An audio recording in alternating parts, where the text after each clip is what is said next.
শেষ? আপনার অভিনয় শেষ হয়েছে? যদি শেষ হয়ে থাকে আশা করব আব্বুকে নিজের দায়িত্বে সবটা বলবেন। কথাটা বলেই মাহির জায়গা থেকে প্রস্থান করলো। মাহবুব ইসলাম ছেলের কথাই যা বোঝার বুঝে গেলেন। আরাত তো এবার আরো বেশি অবাক হলো মাহবুব ইসলামের ছেলে মাহির এটা ভেবে। আরাত এবার কাজুমাজু করে মাহবুব ইসলামকে কিছু বলতে যাবে, সঙ্গে সঙ্গে মাহবুব ইসলাম নিজের এক হাত উপরে তুলে আরাতকে থামিয়ে দিলেন। আরাতের মনের মধ্যে এক ধরনের খারাপ লাগা কাজ করলো। না জেনে বুঝে মজার ছলে বাবা ছেলের মধ্যে দ্বন্দ্ব লাগানোর জন্য।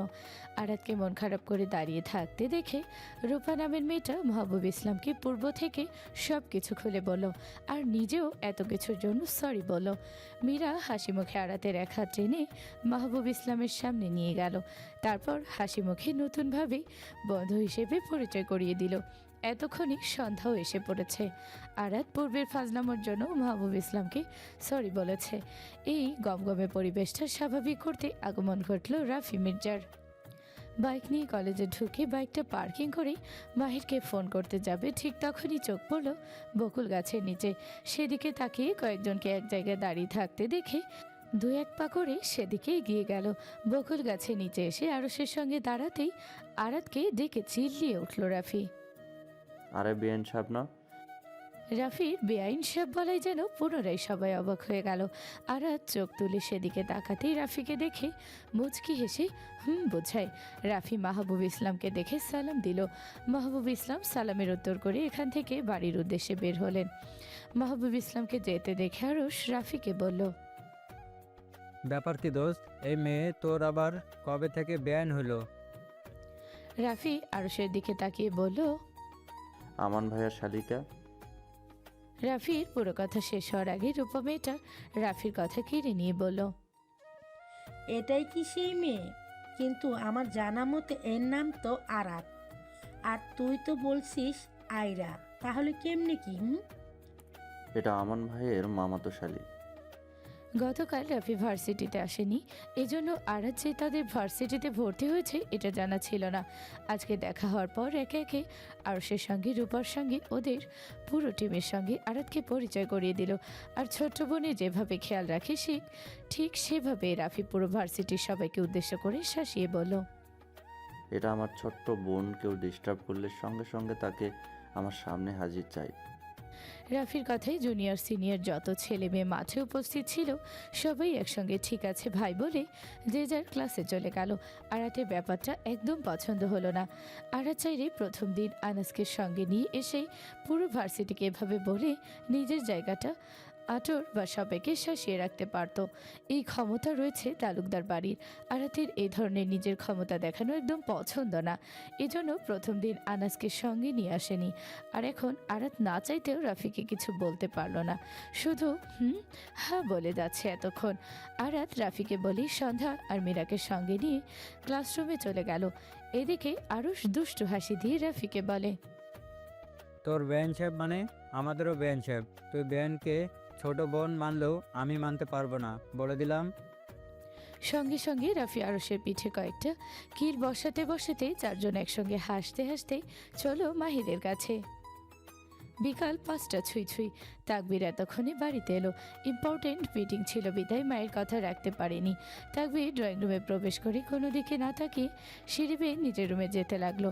রাবেয়া তালুকদার তাকবীরকে সিঁড়ি বেয়ে নিজের রুমে যেতে দেখে তাকবীরকে ডাকলেন। এত দেরি করলে কেন বসাতে আসতে? তোমার জন্য হানিয়া অপেক্ষা করতে করতে দুপুরে খাবার মাত্র খেয়ে উঠল মেয়েটা। মিটিং ছিল। যাও ফ্রেশ হয়ে এসো, সবার লাঞ্চ শেষ, শুধু তুমি বাকি আছো। বাইরে থেকে লাঞ্চ করে এসেছি আম্মু, আপনি একটা কফি পাঠিয়ে দিন। তাকবীর সিঁড়ি বেয়ে উপরে উঠতে উঠতে কথাটা বলল। রাবেয়া তালুকদারের পাশে হানিয়া এসে দাঁড়িয়ে বলল, আন্টি, তাকবীরের কফি আমি বানিয়ে নিয়ে যাই। রাবেয়া তালুকদার হাসি মুখে হ্যাঁ বলে নিজের সঙ্গে হানিয়াকে কিচেন রুমে নিয়ে গেলেন। তারপর হানিয়াকে সব কিছু বুঝিয়ে দিয়ে রাবেয়া তালুকদার একপাশে দাঁড়ালেন। হানিয়া মুচকি হেসে তাকবীরের জন্য ব্ল্যাক কফি বানাতে লাগলো। রাবেয়া তালুকদার সাইড থেকে হানিয়াকে লক্ষ্য করলেন। এই যে কালো কাজ করা থ্রি পিসে দুধের মতো ফর্সা শরীরটাই দারুণ বানিয়েছে তাকে। পিঠ পর্যন্ত সিল্কি চুলগুলো কাঁকড়া দিয়ে বেঁধে রাখার কারণে মেয়েটার মুখের মুগ্ধতা ছড়িয়েছে। রাবেয়া তালুকদার হানিয়াকে তাকবীরের পাশে কল্পনা করলেন। দারুণ জুটি হবে ভেবে একা একা মুচকে হাসলেন ভদ্রমহিলা। মনে মনে স্থির করে নিলেন আদনান তালুকদারের সঙ্গে খুব তাড়াতাড়ি কথা বলবেন হানিয়া আর তাকবীরের বিষয়ে। তাকবীর রুমে ঢুকতেই নিজের বেলকনিতে কয়েকজনের কণ্ঠ ভেসে এলো। কারো রুমে প্রবেশ করতে রুমের মালিকের পারমিশন নিতে হয়, কিন্তু এরা তো তাকবীরের রুম নিজের রুম মনে করে, যখন তখন রুমে ঢুকে যায়। কথাটা ভেবেই ব্যাপারটাতে কিছুটা বিরক্ত লাগলো তাকবীরের। বিরক্তি লেগেই বা কী করবে, ব্যক্তিগত কথা শুনলে তো তাদের বলা যায়। তাকবীর কোট খুলে বিছানায় একপাশে রেখে দিয়ে পায়ের কেটস মোজা খুলে রেখে আলমারি থেকে ব্ল্যাক টি শার্ট আর হোয়াইট ট্রাউজার নিয়ে শরীরের এক হাত দিয়ে শার্টের বোতাম খুলতে খুলতেই ওয়াশরুমে ঢুকলো। হানিয়া কফি নিয়ে রুমে ঢুকি রুমের এদিক ওদিক চোখ বুলিয়ে কোথাও তাকবীরকে দেখলো না। 5 সেকেন্ড পর ওয়াশরুম থেকে পানির আওয়াজ পেয়ে কফিটা বেডসাইড টেবিলের উপরে রেখে দিল। বিছানায় তাকবীরের কোটটা দেখতে পেয়ে তুলে রাখার জন্য হাত বাড়াতে হাতটা পুনরায় গুটিয়ে নিল। তাকবীরের জিনিস হয়তো আসবাবপত্র অন্য কারো ছোঁয়া একদম পছন্দ না। হানিয়া কিছুক্ষণ রুমে অপেক্ষা করলো তাকবীরের বের হওয়ার জন্য। হানিয়া বেলকনির দিকে তাকাতেই খট করে ওয়াশরুমের দরজা খোলার শব্দে সেদিকে তাকালো। তাকবীর ব্ল্যাক টি শার্টের সঙ্গে হোয়াইট ট্রাউজার পরে ঘাড়ে তোয়ালে ঝুলিয়ে এক হাতে মাথার ছোট্ট সিল্কি চুলগুলো মুছতে মুছতে বের হলো। বের হয়ে হানিয়াকে সামনে দাঁড়িয়ে থাকতে দেখে তাকবীর আলমারির দিকে এগিয়ে গেল। কেমন আছো তাকবীর? তাকবীর গম্ভীর গলায় বলল, আলহামদুলিল্লাহ। আমি কেমন আছি জিজ্ঞেস করবে না? তাকবীর আলমারির এক পাশ থেকে মার্সিডিজ ক্যাব বের করে বেড সাইডে রেখে দিতে দিতে গম্ভীর গলায় বলল, তুমি বেলকনিতে গিয়ে ওদের সঙ্গে বসতে পারো, আমার আনইজি লাগছে। তোমার কফি? তাকবীর হানিয়ার দিকে গম্ভীর চোখে তাকাতে হানিয়া কফিটা বেডসাইড টেবিলে পুনরায় রেখে দিয়ে আর কথা বাড়ালো না। তাকবীরকে এক নজর দেখে নিয়ে বেলকনিতে চলে গেল। তাকবীর আয়নার সামনে এসে মাথার ভেজা চুলগুলো হেয়ার ড্রায়ার দিয়ে শুকিয়ে নিল। তারপর বেডসাইড থেকে মার্সিডিজ ক্যাপটা সুন্দর করে মাথায় দিয়ে এক হাতে কফি তুলে নিয়ে অন্য হাত দিয়ে বিছানার উপর থেকে কোটটা হাতে নিয়ে দড়িতে বিছিয়ে দেওয়ার উদ্দেশ্যে চলল বেলকনিতে। বিকাল 5:43। তাকবীর বেলকনিতে গিয়ে বেলকনির দড়িতে কোটটা বিছিয়ে দিয়ে কফি হাতে নিয়ে এক সাইডে এসে দাঁড়ালো। বেলকনির মাঝখানে সোফাতে বসে আড্ডা দিচ্ছে আশিক, হাবিব, আনাস, আদিল, হানিয়া। আদিল আনাসের সঙ্গে দুপুরে এসেছে। আশিক হাবিব মাঝে মধ্যে তালুকদার বাড়িতে ঘুরতে এলেও হানিয়ার আজকে আসা নিয়ে হবেই তো হাতে গোনা 3-4 বার। আশিক তাকবীরকে নিজেদের থেকে একা দূরে দাঁড়াতে দেখে মুখ বেঁকে বিড়বিড় করে বলল, এর সঙ্গে কথা বলাই বেকার। তারপর সবাইকে এক নজর দেখে নিয়ে হানিয়ার দিকে তাকালো। মেয়েটা বারবার আর চোখে তাকবীরের দিকে তাকাচ্ছে আর সবাই কথাই শুধু হুম্মা করছে। আশিক হানিয়ার মনোযোগ পেতে গলা পরিষ্কার করে নিয়ে বলে উঠল, আচ্ছা হারিয়া, তোমার কোনো ফ্রেন্ড নেই? আশিকের কথাই চারজোড়া চোখ আশিককে পর্যবেক্ষণ করতে লাগলো। হানিয়া আশিকের কথায় মাথা নাড়িয়ে ছোট্ট করে বুঝিয়ে জানতে চাইলো, হ্যাঁ রয়েছে, কিন্তু কেন? তারা তো সিঙ্গেল, তাই না? না, তাদের বিএফ আছে। ও আচ্ছা, শোনো, যদি কখনো তোমার বান্ধবীদের ব্রেকআপ হওয়ার পরে প্রেম করার জন্য ছেলে খুঁজে না পায়, তাহলে আমার নাম্বারটা দিয়ে তাদের উপকার করো, কেমন?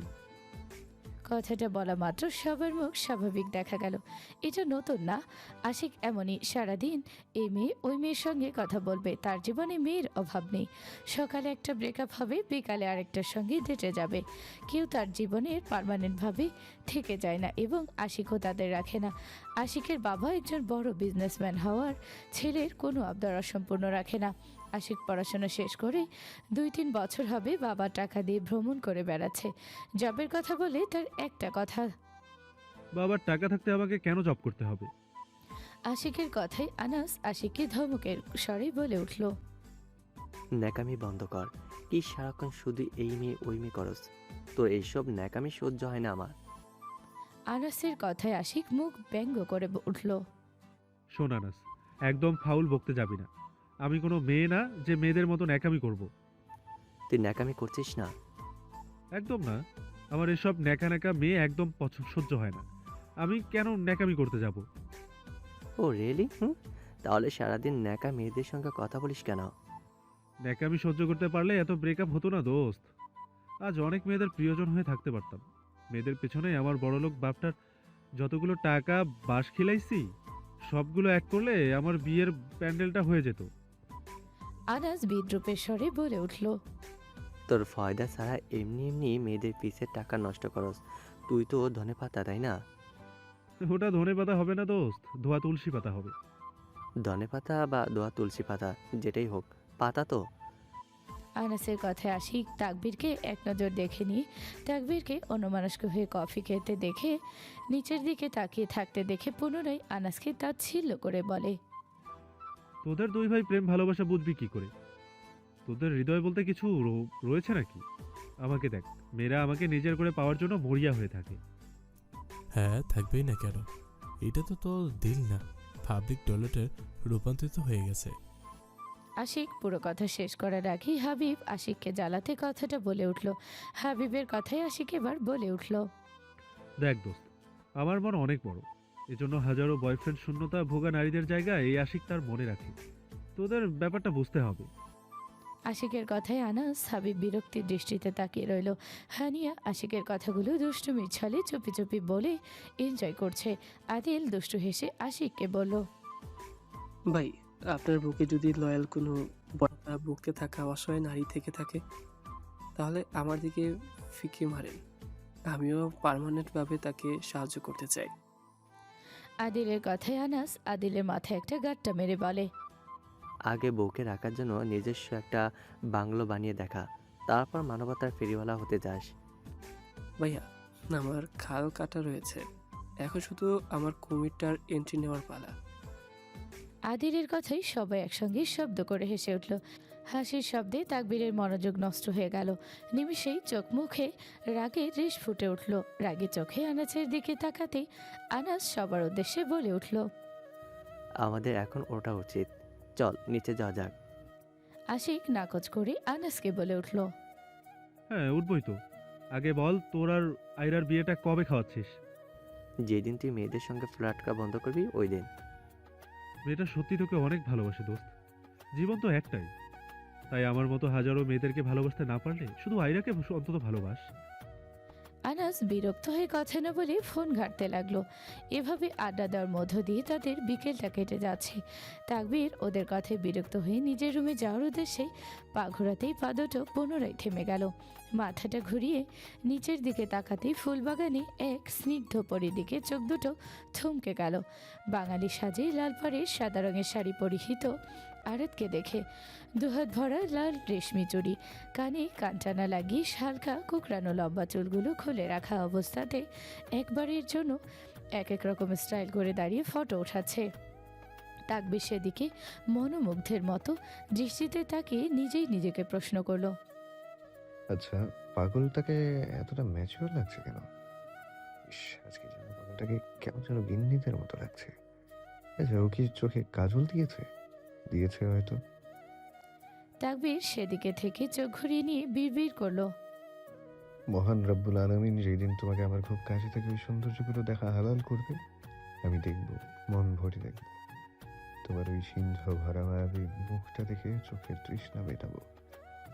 আরাত কলেজ থেকে এসে কলেজ ব্যাগটা বিছানায় ছুঁড়ে মেরে সোজা ওয়াশরুমে গিয়ে আয়নার সামনে দাঁড়িয়ে নিজেকে দেখতে লাগে।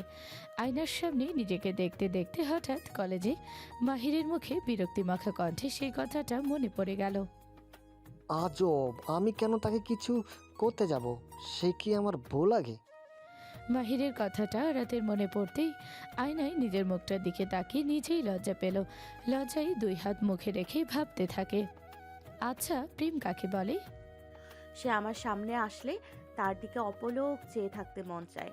এটাকে কি প্রেম বলে? আমি কি তাহলে মাহিরের প্রেমে পড়েছি? হ্যাঁ, যদি এটাকে প্রেম বলে তাহলে আমি প্রেমে পড়েছি।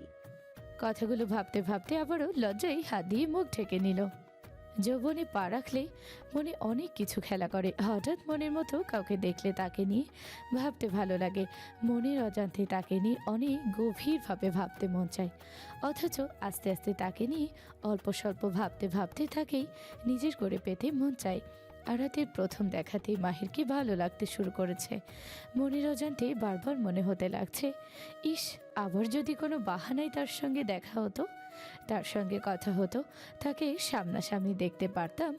আরাত মনের মধ্যে হাজারো রং বেরঙের ভাবনা নিয়ে নিজেকে সাজাতে মন চাইল। কেন জানি নিজেকে বারবার আয়নায় দেখতে দেখতে নিজেকে নিয়ে ভাবতে ভালো লাগছে। সেই ভাবনা ভালো লাগা থেকে গোসল করে নতুন শাড়ি বের করে নিজেকে সাজাতে লাগলো। বাঙালি স্টাইলে শাড়ি পরে কানে কান টানা দিয়ে চুলগুলো খুলে রেখে হাত ভরা কাচের চুড়ি ঝনঝন আওয়াজে ঠোঁটে লিপজেল লাগিয়ে চোখে গাঢ় করে কাজল দিতে লাগলো। কাজল দেওয়া শেষে নিজেকে আয়নায় পুনরায় ঘুরিয়ে ঘুরিয়ে দেখতে লাগলো। সব দিক দিয়ে পারফেক্ট লাগছে, শুধু মাথায় বেলি ফুলের একটা গাজরা কমতি থেকে গেল। আরাত বিছানা থেকে ফোনটা হাতে তুলে নিয়ে রুম থেকে বের হয়ে আহিনকে সঙ্গে নিয়ে সিঁড়ি বেয়ে নিচে নামতে লাগলো। আদনান তালুকদার, রাহাত তালুকদার ড্রয়িং রুমে সোফাতে বসা ছিলেন। আদনান তালুকদার সিঁড়ির দিকে তাকাতেই আরাতকে শাড়ি পরে নিচে নামতে দেখে মুখে হাসি ফুটে উঠল। আরাত সিঁড়ি থেকে নিজের বাবা বড় আব্বুকে ডাইনিংয়ে দেখতে পরে লজ্জা পেয়ে পুনরায় নিজের রুমের দিকে দৌড় লাগাতেই বাবার ডাক শুনে দাঁড়িয়ে পড়ল। মা। আরাত বুঝতে পারে বাবা বড় আব্বু আরাতকে দেখে নিয়েছে। কথাটা ভেবে আরাতের মুখে লজ্জাটা আরও গাঢ় হয়ে গেল। যখন বাড়ির বড়রা বাড়িতে থাকে না, শুধু মা বড় মার সামনে আরাতের ইচ্ছে হলেই শাড়ি পরা হয়, কখনো বাড়ির পুরুষদের সামনে শাড়ি পরে যাওয়া হয় নাই।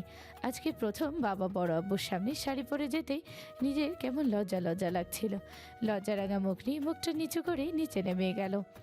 আহাত তালুকদার বসা থেকে উঠে এসে হাসি মুখে মেয়ের মুখটা খুব যত্ন সহকারে হাত দিয়ে উপরের দিকে উঠিয়ে বলে উঠল, মাশাল্লাহ মাশাল্লাহ, আমার মাকে দেখতে খুব সুন্দর লাগছে, কারণ নজর না লাগুক।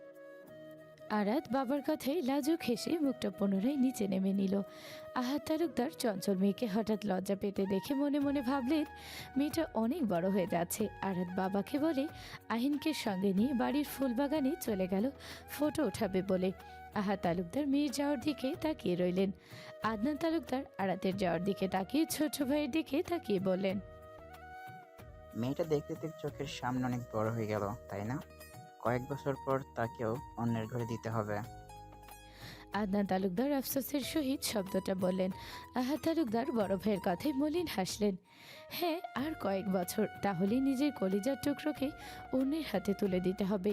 এটাই তো প্রকৃতির নিয়ম, মানতে তো হবেই। আরাত একা একা বাগানে কিছুক্ষণ অপেক্ষা করার পর আহিন আলভিকে ডেকে নিয়ে এলো। আলভি বাগানে এসে শাড়ি পরা আরাতকে দেখে দুহাত বুকের বাম পাশে রেখে দিয়ে আহিনের শরীরের উপর পড়ে গেল। আলভিকে নিজের শরীরের উপর পড়তে দেখে আহিন বিরক্ত হয়ে বলল, কি নাটক শুরু করলি? ভালো হয়ে দাঁড়া বলছি। আহিনের কথায় আলভি ঠিক হয়ে দাঁড়িয়ে আরাতকে নিচ থেকে মাথা উঠিয়ে দেখতে লাগলো। আরাত আলভির তাকানো দেখে দুষ্টুমি হেসে মুখে লজ্জা ফুটিয়ে তুলে আলভিকে নাটকীয় ভঙ্গিমায় বলতে শুরু করলো, ক্রাশ, আমাকে কেমন লাগছে? দেখো ক্রাশ, আমি তোমার জন্য নিজেকে সাজিয়ে এসেছি ক্রাশ। আলভি খুশিতে গদগদ হয়ে বলল, মায়াবতী, তুমি আমার জন্য শাড়ি পরেছো? আরাত নাটক করে লাজুক হেসে বলে, হ্যাঁ জনাব। হায় হায় মায়াবতী, তোমাকে দেখে আমার হৃদপন না হয় কোনো হৃদপর্ণ দুরু দুরু। আহিন বলল এটাকে কি বলে যেন? হৃৎপিণ্ড। হ্যাঁ হ্যাঁ, তোমাকে দেখে আমার হৃৎপিণ্ড ধমকে গিয়েছে। ধুর, এই ভাষাগুলো এত কঠিন কেন? কথাটা বলেই বড় একটা নিঃশ্বাস ছাড়লো। আলভির কথায় আহিন বিরক্ত হয়ে বিড়বিড় করে উঠল, হৃৎপিণ্ড ঠিক মতো উচ্চারণ করতে পারে না, সে নাকি করবে প্রেম, গাধা একটা। আরাত আলভির কথায় শাড়ির আঁচল মুখে গুজে বলল, আপনার বলতে না পারা ভাষাগুলো আমি খুব সহজে বুঝতে পারি জনাব। আরাতের কথায় আলভি লজ্জা বিস্মৃত হাসি দিয়ে আহিনের বুকে মুখ গুজে এক হাত দিয়ে আহিনের বুকে এলোপাথারি থাপড়াতে লাগলো। আলভির কাণ্ড দেখে আরাত পেট ধরে খিলখিলিয়ে শব্দ করে হেসে উঠল। আহিন থাপ্পড় খেয়ে বুকে ব্যথায় মুখ চোখ কুচকে আরাতের দিকে তাকাতেই বোনের মুখের হাসি দেখে নিজের বুকের ব্যথা ভুলে গিয়ে নিজেও হেসে উঠল। এতক্ষণ যাবৎ বের করিতে দাঁড়িয়ে মুগ্ধ চোখে তাকিয়ে সব কিছু লক্ষ্য করে আরাতের খিলখিলিয়ে হাসির শব্দে তাকবীরের মুখে এক চিমটি হাসি ফুটে উঠল যেন। সোফাতে বসে দূর থেকে তাকবীরের মুখে নিঃশব্দে হাসিটুকু অবাক হয়ে মুগ্ধ চোখে চেয়ে রইল হানিয়া। হানিয়ার চাহনিতে একে একে সবই সেদিকে তাকালো। তাকবীরকে নিঃশব্দে হাসতে দেখে সবাই একসঙ্গে বসা থেকে অবাক চোখে দাঁড়িয়ে গেল। তাকবীর হাসছে সে কথাটা ভেবেই সবার মনে তাকবীরের হাসির কারণ দেখার উৎফুল্লতা ফুটে উঠল। পাঁচজনের মুখ চচই করে সেদিকে এগিয়ে গিয়ে বেলকনি ঠাই ঘেঁষে দাঁড়ালো। তাকবীরের চোখ অনুসরণ করে নিচে ফুলবাগানের দিকে তাকাতে অবাক চোখ যেন অবিশ্বাস্য চাহনিতে ফুটে উঠল। গম্ভীর তাকবীর হাসছে